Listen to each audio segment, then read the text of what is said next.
What's good, y'all? It's your boy Sean P. the Bluff guy. Hey, and we are back with another One Piece reaction. And today we will be reacting to Ohara. The title of this video is Oda just shocked everyone with this chapter 1066.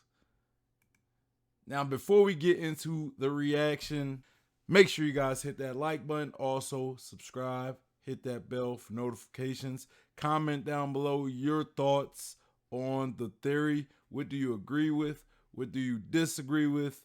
Follow me on Twitch also so you can engage with me in real time and you could disagree with me. We could debate whatever you want to do. You could give me your thoughts and maybe you could change my mind in real time. Also, follow me on Instagram, Twitter, and Facebook if you want to stay connected with me. And also join the Discord. That is going to be the best place to engage with me because that's where I'm usually the most active at. And you can, in there, you can also send me stuff to react to. If it's One Piece content, I'll react to it on a One Piece reaction. If it's other content, I'll probably react to it during a chill stream. All of these will be in the description box as well as the link to the video we are watching today. So yeah, we are talking about chapter 1066.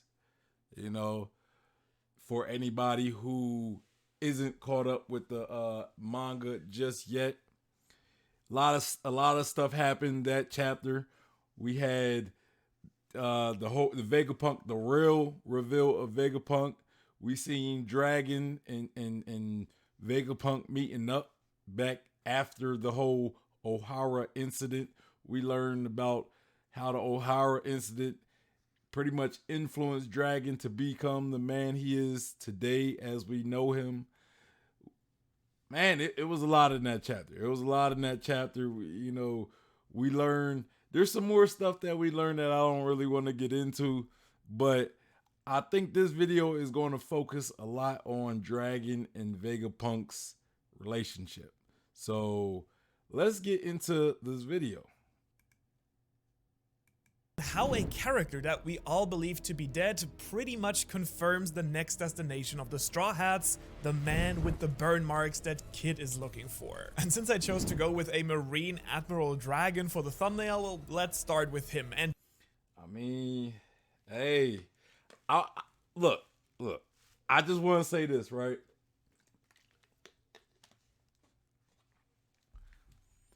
Look, I just want to say this, right?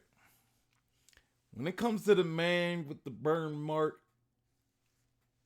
now I'm not saying I was accurate or on the money, but I was very close because for the longest I've been championing that whoever the man with the burn mark was had some connection with Ohara. I've been saying that for the longest. I've seen theories where people say it could be Aokiji. Now, Aokiji, to a degree, did have connection with Ohara because he was there that day when everything happened. But I don't believe it was Aokiji. That's because I feel as though if it was Aokiji, Kid probably would have said Aokiji or something. I don't, because Aokiji is a common person. To me, it had to be somebody, I don't want to say new, but somebody who hasn't really been, who hasn't, as far as we know, existed in the current timeline. So I've seen people say Aruj. I think if it was Aruj, Kid knows, they know of Aruj because they was all there at Sabaody, right? So he would have probably been saying it was the one supernova or whatever. I seen a bunch of I seen Scopper Caban. I was like, I don't know why it would be Scopper. I've seen different theories, but to me, the one that made the most sense is that it was somebody closely connected with Ohara that may have had a relationship with Robin based on how she kind of reacted when Kid and Killer was talking about that. So yeah, I knew it was somebody connected with Ohara. I thought Jaguar D Saw was dead, so I didn't really put two and two together when it came to him.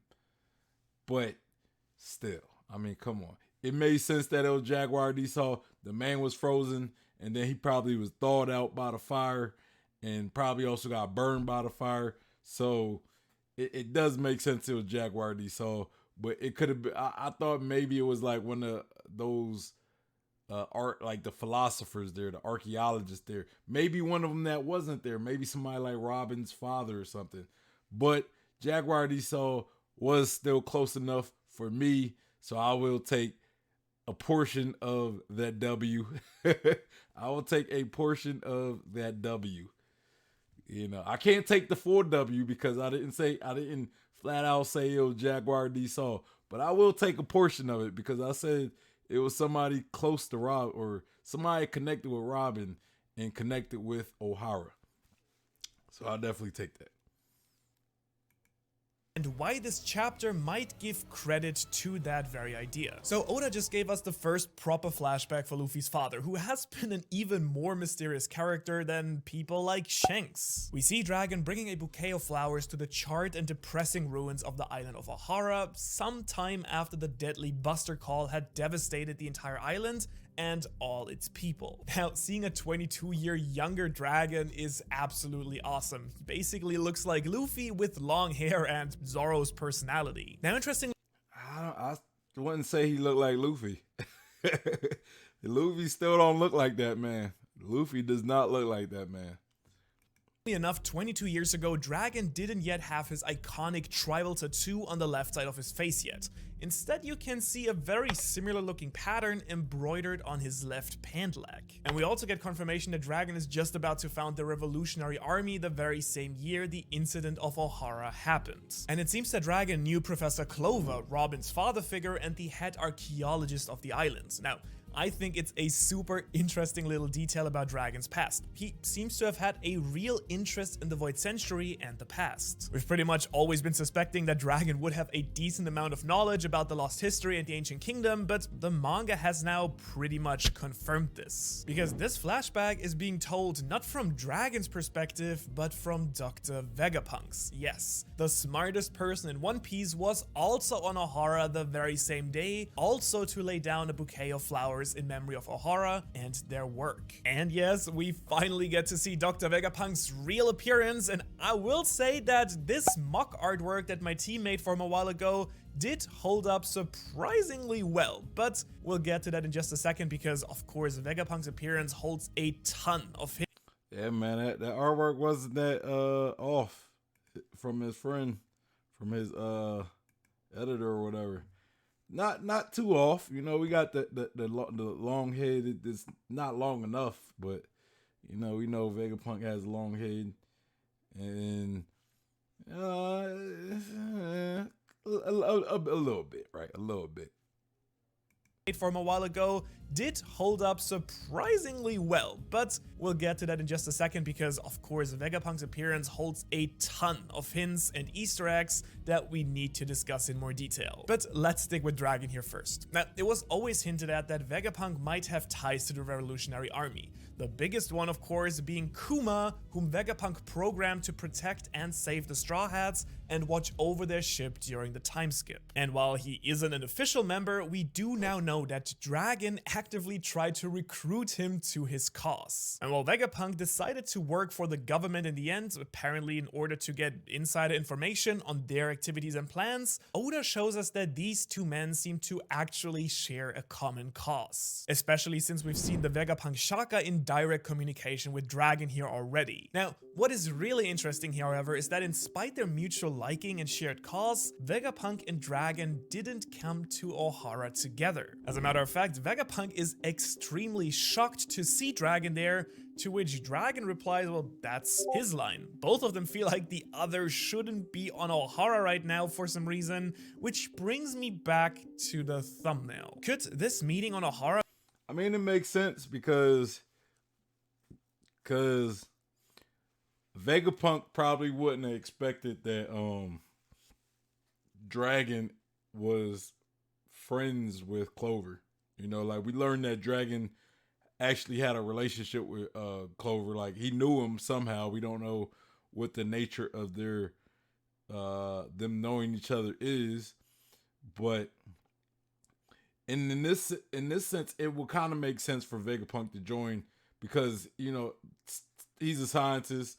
Professor Clover is a archaeologist slash philosopher and all that. So it's like they kind of have similar fields, right? But why Dragon wouldn't expect Vegapunk to be there is because he works for the world government. So it's like, why would you come here? Like when you're a lapdog of the world government, So that's kind of why Vega or Dragon wouldn't expect him to be there. So it makes sense why they kind of like, hey, why are you here? Be a hint at Dragon being a former Marine or Cypher Pol agent? After all, there are a lot of theories out there about just that. The world government making him the most wanted person in the world and #1 threat to their rule. Going to such extremes as putting him over people like Kaido and Big Mom suggests to me that they know things about Dragon and what he's capable of that other people don't. Monkey D. Garp, his father, is one of the biggest names in the Marines who we do know tried to actively recruit Luffy. Vegapunk comments how Dragon is someone who despises war, and in this chapter we see another former Marine who was chasing after the archaeologists only to try and save them in the end. Haguar D. Saul, who is actually confirmed to be alive and well on Elbaf. We'll also get to that part, of course. Now, Saul, just like Dragon, is a member of the D-Clan, a former Marine who became disillusioned with the government. And as we know, Dragon doesn't want to take down the Marines. I kind of wonder if Saul and Dragon worked with each other at one point. Like maybe they came to the same conclusion by working together. I don't know, like, well, then again, I don't think, because I think Dragon did notice. Like, he was like, hey, those giants, their captain, a bandaged up guy. So he didn't really act like they had a close relationship or anything. But he seemed like he was aware of who was running the operation of them giants retrieving the books out of the lake. But the Celestial Dragons, which would make sense if he had a lot of friends and, associates there. Now, overall, there are a lot of arguments for and against the possibility of Dragon being a former Mariel / Cypher Pol member. If that were true, though, it would make a lot of sense for Vegapunk to react the way that he does here. If Dragon had betrayed the government just a moment ago and was about to found the revolutionaries, well, he should really stay away from an island that was burned to the ground for its forbidden research. So, Dragon clearly learned something about the true history and the meaning of his D initial from these archaeologists, and he even says that he can't have Dr. Clover's death and the will of Ohara be in vain. In other words, Dragon has inherited the will of Ohara, which, it's pretty cool. Now, a really interesting detail here, hidden in the Japanese, is that Dragon only founded the Revolutionary Army after this meeting with Vegapunk. While Vegapunk is introduced as the head researcher on Punk Hazard, Dragon is not introduced as the supreme commander of the revolutionaries, as we now know him, but as commanding officer of the Liberation or Freedom Army, an organization that we have never heard of in One Piece before. Now, maybe this is just an earlier version of Yeah, like he's about to say earlier version of revolutionaries, but what is the difference, I wonder, as far as his goals as a freedom fighter and his goals as a revolutionary? I mean, I guess you could say maybe the freedom fighters were just out there doing smaller work, I guess, and the revolutionaries, once he, it was more of an evolved form of the freedom fighters, I guess, like where he's actually directly opposing the world government. I mean, I guess that could be the purpose of the revolutionaries compared to the freedom fighters, but it just seems like an earlier, like he's about to say, it just seems like an earlier version of the revolutionaries that were probably doing lower level freedom fighting, right? Like maybe they'll go and, help free people from like slavery, but now the revolutionaries, they might be actually fighting bigger battles or something. Like, I don't know. Maybe they were less organized or something, the freedom fighters. Maybe they were less organized. They was just like kind of like when you get these small groups that, like these small little sects of cyber I don't want to say terrorists, but cyber fighters or whatever. But there's just maybe a few people just doing, fighting these battles or whatever. And then the revolutionaries were like a more organized group of guys. You know what I'm saying? Like maybe that's the difference. Maybe revolutionaries were just more organized and had more backing, of the Revolutionary Army, or it could also just be something else entirely. What seems pretty apparent though, is that the Revolutionary Army were a direct product of the O'Hara incident. Dragon decided that he would do everything in his power until every last person in the world is subscribed to the O'Hara channel. Okay, but what really was Dragon's connection to the people of O'Hara? Now, it is plausible that Dragon was simply affiliated with Clover and got all his information about the world from them. However, I want to speculate here for a moment if there might not be a little bit more to that all. You might know where I'm going with this. After all, this chapter also heavily features Nico Robin and her mother Olbia. Quite a lot, actually. So let me just throw it out there. We don't know Robin's father, right? We do know, though, that he must have had black hair since Olbia's is white. And I think it would make for a ton of sense story-wise if Dragon was actually Robin's father. I low-key was kind of thinking that, too.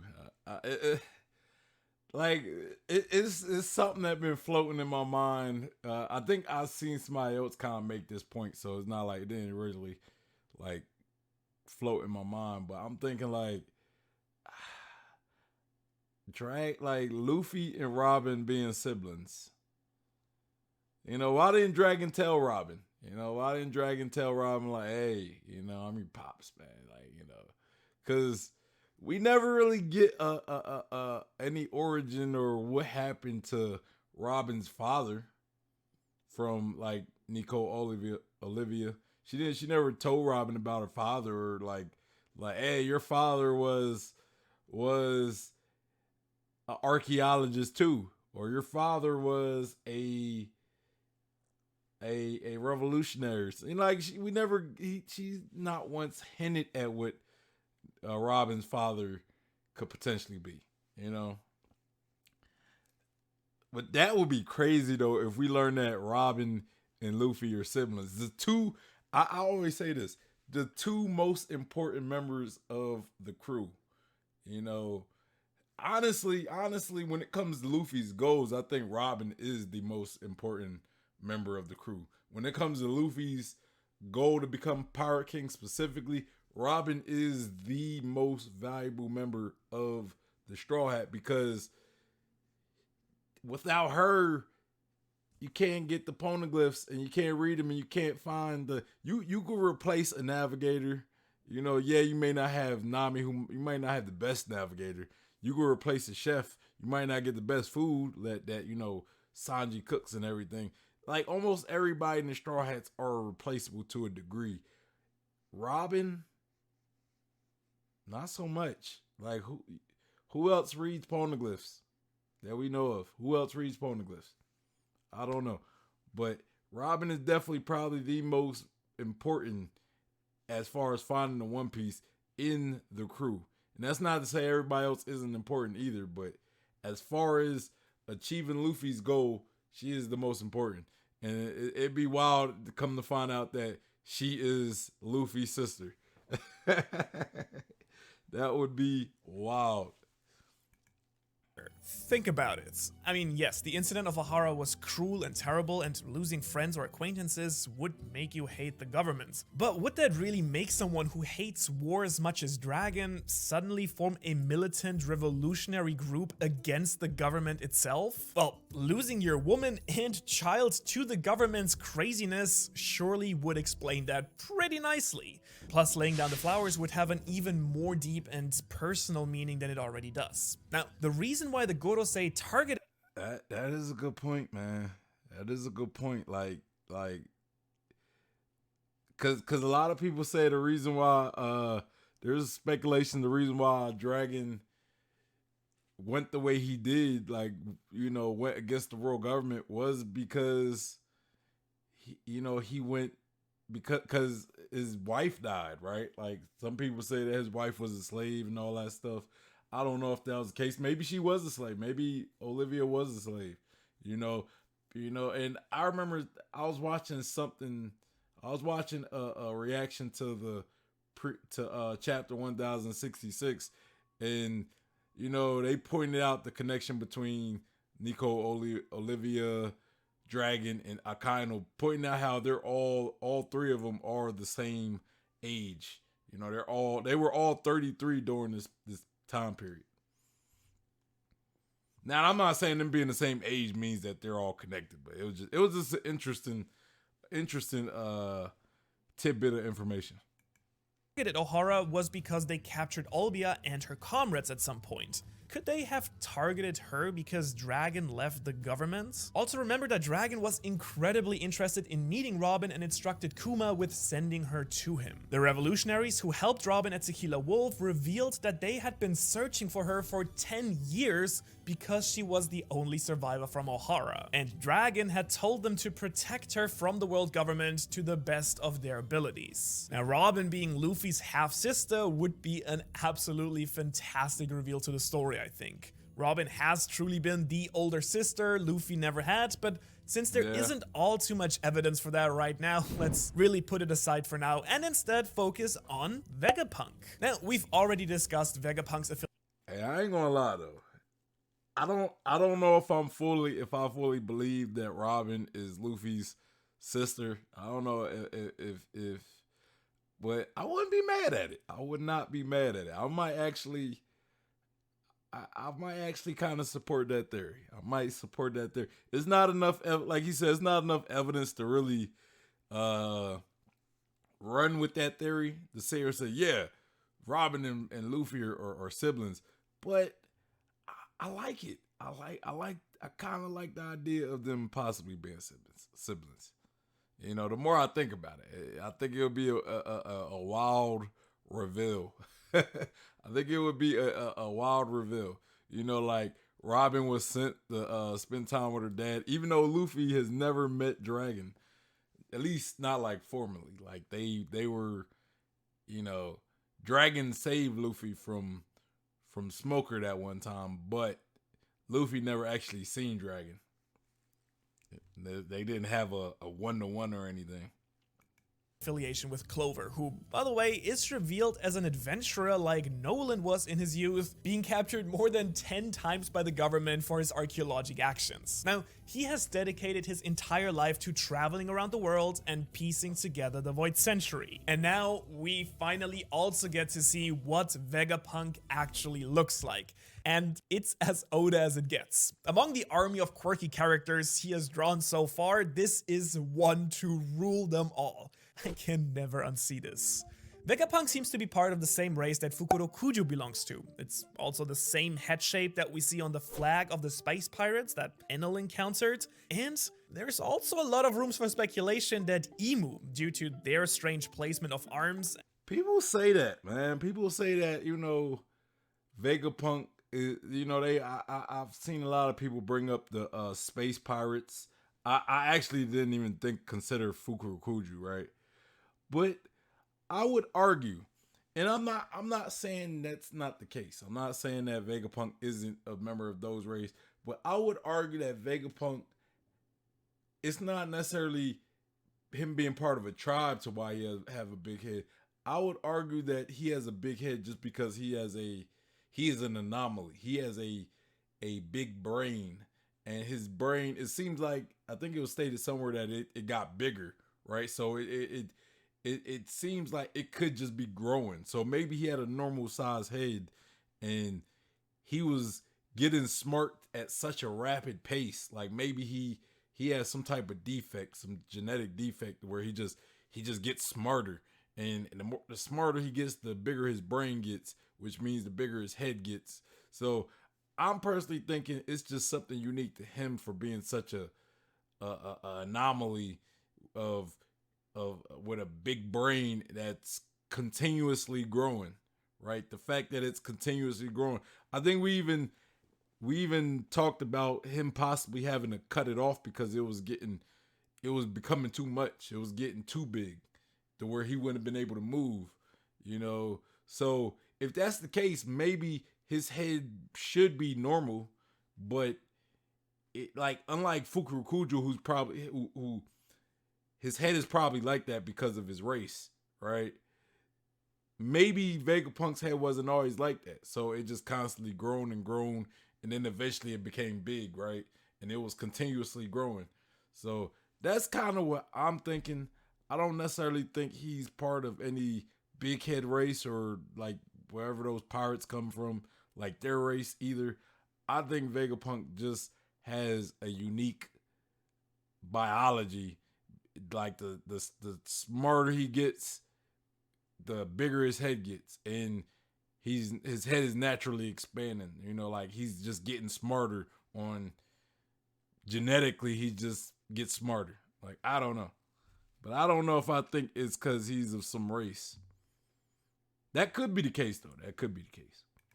And the relation to the top of their heads might be part of that very same race as well. It does seem like these people are all associated with extremely high intelligence and technological advances due to their large brain. As a result, it now looks like Vegapunk has actually since then split his brain into 6 parts that he has infused into the 3 robots and 3, I want to say, people that are part of his persona. It also explains their personalities, as each Vegapunk has most likely inherited whatever function the original brain part held. You know, hunger, anger, so on and so forth. Now, I probably don't have to point this out, but Vegapunk is of course the spitting image of Albert Einstein, the genius German scientist who developed the theory of relativity. Especially the most famous photo of him where he just sticks out his tongue, resulting in a permanent long tongue for the original Vegapunk here. And I was kind of thinking that maybe this race has an elongated head plus something else. I mean, Fukurokuju had elongated earlobes, for example.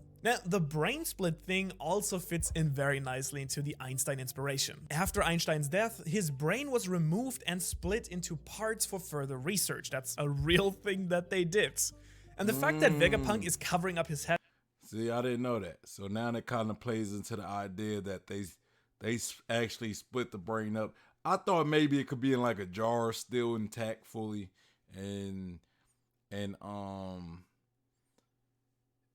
it's just kind of sending out signals or something. But you know, yeah, I guess splitting it up into these different satellites, that you know, that would make sense. I wasn't against that idea. I just thought maybe it could still be in like tech fully, you know.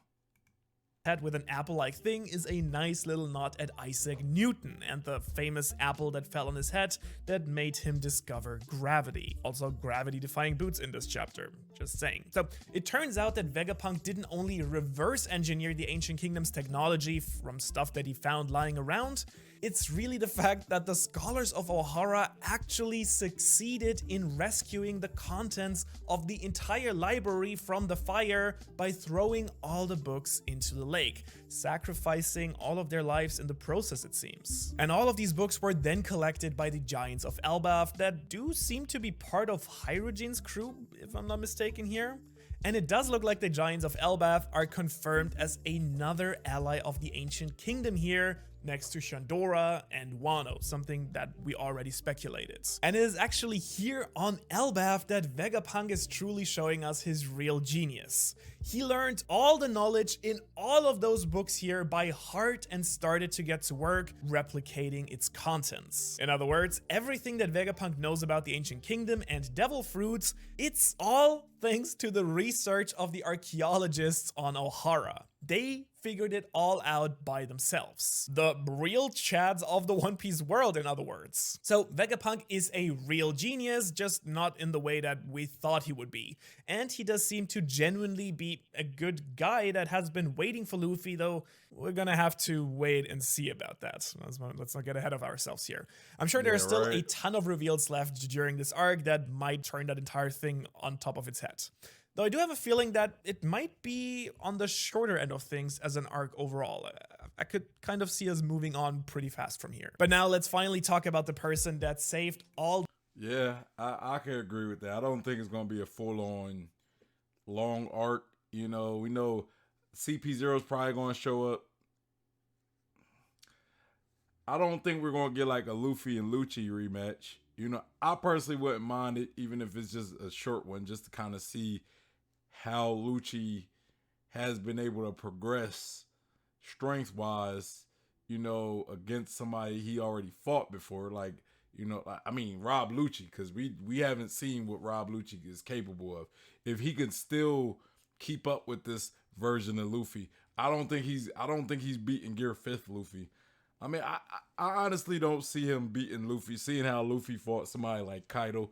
Even before Gear 5th, Luffy was somewhat keeping up with Kaido. You know, I don't think without Gear 5 he would have beat Kaido, but he was keeping up with Kaido. And I don't know if Rob Lucci would be able to keep up with Kaido to that level that Luffy was able to, you know.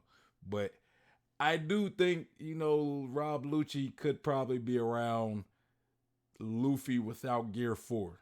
You know, I think once Luffy uses Gear 4, he might overwhelm Luffy or Rob Lucci. So I don't know. But I'm curious. I'm low-key curious. I know a lot of people don't want to see that rematch between Rob Lucci and Luffy, but I'm a bit curious. Now, we could also get a different type of strategy where we get Rob Lucci versus Zoro and Kaku versus Brook, you know, since they're on the ship, or Kaku versus Sanji, you know, Rob Lucci versus Zoro, you know, Stussy versus Robin or something. I don't know. I wouldn't be mad at Stussy versus Robin, honestly. I wouldn't be mad at that. That knowledge from Ohara and brought it all to Elbaf. Jaguar. Maybe Stussy versus Jory Bonnie, because I feel as though Jory Bonnie should have something where she showcases what she can do, you know. RD Saul is alive, and it seems that Aokiji hasn't killed a single person in the entire story. He froze Luffy and Robin, but made sure they would survive, same with Doflamingo, and same with Saul as it now turns out as well. He didn't kill his friend, but instead probably saved his life, with the ice saving him from the flames of the Buster Call. Also, another major hint, I feel like, that Aokiji might be working with Dragon to infiltrate Blackbeard. Now, we don't know if Saul was severely burned by frostbite or by the fire or the Buster Call or both, but he is alive, and seeing Robin's tears of joy after realizing that might be one of the most emotional panels since the time skip in all of One Piece, really. Bro, facts. That one really made me tear up. Facts. I ain't gonna lie. To me, that was probably one of, like, it was in such a great chapter. That was probably one of my favorite aspects of the chapter. It's just that closure for Robin. You know, Robin's been through so much in her life, so it's just nice to see Robin get some type of, you know, some level of closure, you know, to know that her, the people of Ohara didn't die in vain, to know that Saul could, or is alive, right? So it was a real feel good moment, bro. It was probably one of the most feel good moments that we've had in a while, you know, and I really like that, yeah. Now, given his burns, Saul sounds a lot like the prime candidate right now for the man marked by flames that Kid is looking for, that allegedly has the last road poneglyph in his possession. And that, of course, makes a lot of sense for two reasons. One, Saul as the safekeeper of Ohara's will, the only people who could actually read the poneglyphs, he would be a prime candidate to have a road poneglyph. It might even have been on Ohara originally. And two, we always speculated that it would most likely be on Elbaf, an island that most likely is under the protection of Shanks. That makes Elbaf 99.999% the next arc of One Piece, and I discovered why Shanks is most likely guarding the last poneglyph there, and what will most likely happen during this arc. If you're curious, well, make sure to watch. Shout out to Ohara. Man, but yeah, man, I mean, nice little almost chapter recap. You know, we talk a lot about Ohara. You know, Ohara's a hot topic, and I'm glad it kind of joined the discussion again, you know, as far as relevance, because, you know, as far as like when we first talked about O'Hara, it was more so just the flesh out Robin's character, right? But now we see O'Hara being more than something fleshing out Robin's character. We learned that they learned the secrets of the Void Century, you know, and through that, so did Vegapunk. So now O'Hara is coming into actual relevance as far as world building, you know, and end game stuff, you know, and because of O'Hara, you know, because of this whole O'Hara flashback, we know that we're going to Elbaf. I didn't think that O'Hara, like something we got talked about in this lobby and that we really haven't talked about. I didn't think O'Hara would be a segue into Elbaf, you know, and I think genius by Oda, like to use O'Hara, especially because Jaguar D Saw was at O'Hara, who is indeed a giant and is a captain of a bunch of other giants. At least at one point he was.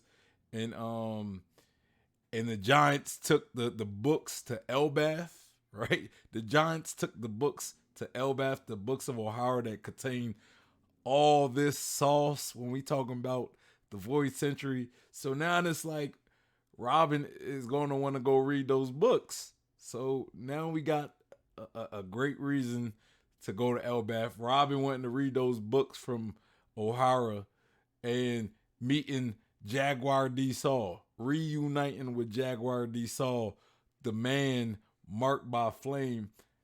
I'm riding with that. Now it's not 100% confirmed that he is the man marked by flame. To me, it's like a good 95. It's a good 97.99% that he is the man marked by flame in my heart, right? So we get the man marked by flame. That means Kid is probably going to be in Elbaf as well. I don't know if Jory Bonnie's going to be with it. I don't know how long she's going to tag along with the Straw Hats because at the moment she doesn't have her crew, nor does she have any other way to get around unless she's going to stay at Egghead Island with Vegapunk. But we're getting some stuff with Jaguar D Saw. So, bro, Elbaf is looking like it's definitely going to be the upcoming arc, and I'm psyched about that. I'm psyched about Robin meeting Jaguar D Saw and getting to those O'Hara books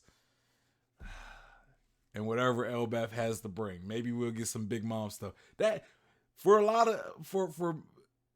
a few years now, Elbaf was supposed to be relevant to Big Mom, and it still kind of is, but it's looking like it's going to be Robin's arc part 2.